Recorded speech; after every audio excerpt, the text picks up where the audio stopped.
I come to speak for those who have been voiceless in these proceedings.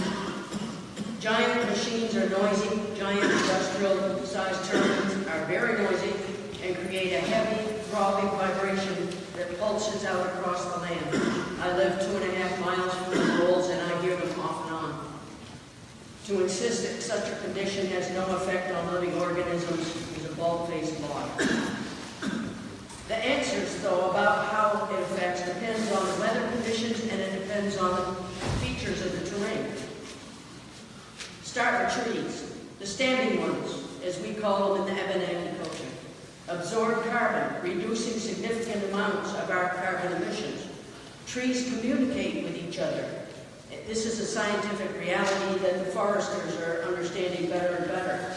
Several decades ago, a study demonstrated that when chainsaws began cutting trees noisy at the edge of a forest, the trees showed measurable stress with technology up to a mile away.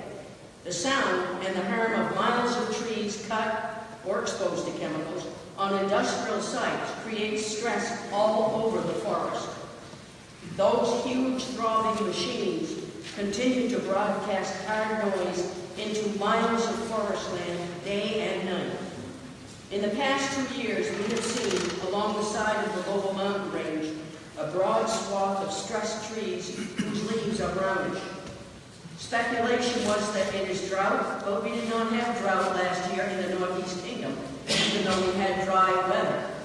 We were in the 5th year of noise-induced stress. Well, maybe the tree problem was due to bugs, huh? Maybe. So isn't it the songbirds who control the balance of harmful insects? And isn't it well known that giant wind turbines kill thousands of songbirds?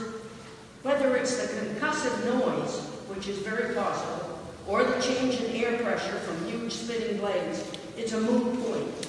Deadly songbirds don't eat insects. So is it just a coincidence that alarming recent reductions in the songbird populations are occurring just as the industrial wind projects are increasing? What else do birds have to do with noise? Since wind proponents point to decibels of bird calls, look at the massive difference in the tonal quality, the timing, and the impact on other living beings of various noises. A Canadian farmer shared research with me that indicates that the high, multi-pitched calls of numerous songbirds actually has its vibrational effect on plants. It stimulates their growth. Note the timing, so strong in spring and early summer, and most especially in early morning and evening times. In contrast, the audible noise from turbines is variously described in machine terms as lawnmowers, as a roar, or an airplane over the mountain, and it continues day and night, as well as in all seasons. You have 3 minutes or you want to wrap it up? I will wrap it up, yes, sir. Wildlife is more sensitive. We have seen huge changes in wildlife patterns on the Lobo Mountain.